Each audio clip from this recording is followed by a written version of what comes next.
Music by Riya studio Khagaria.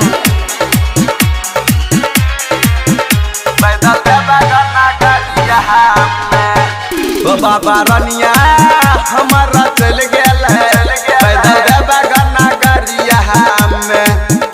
बाबा रनिया हमारा चल गेल पैदल बगना गरिया में। अब बम बोले चाय मस्ती में डोले छै, अब बम बोले चाय मस्ती में डोले छै।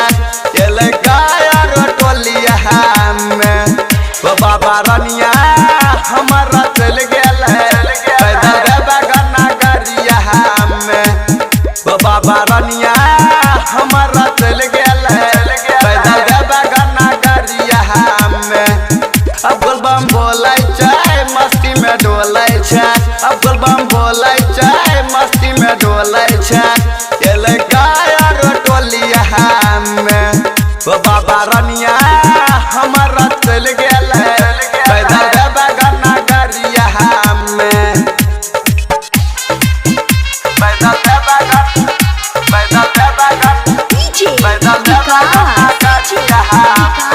Music by Riya studio Khagaria.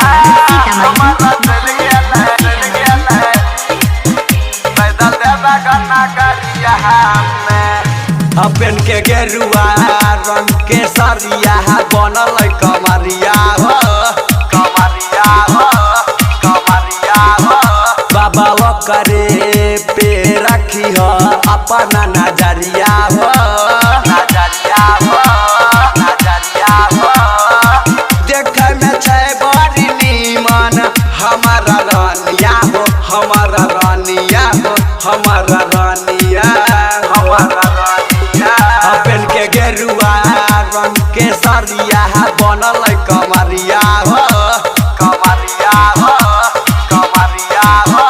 बाबा वो करे पे रखी हो अपना नजरिया हो, नजरिया हो, नजरिया हो। देखे में छै बड़ी नीमन हमारा रानिया हो, हमारा रानिया हो, हमारा रानिया हो। अब मन लागे छै सपना में अब चल चल जैते डोलिया में। बाबा रनिया हमारा चल गेल पैदल बगना गरिया में। बाबा रनिया हमारा चल गेल पैदल बगना गरिया में।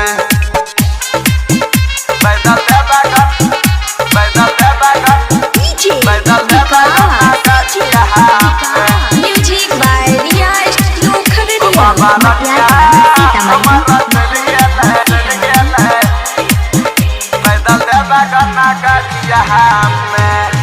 राइटर अमरेश घायल से लकै रुपैया हो, रुपैया हो, रुपैया हो।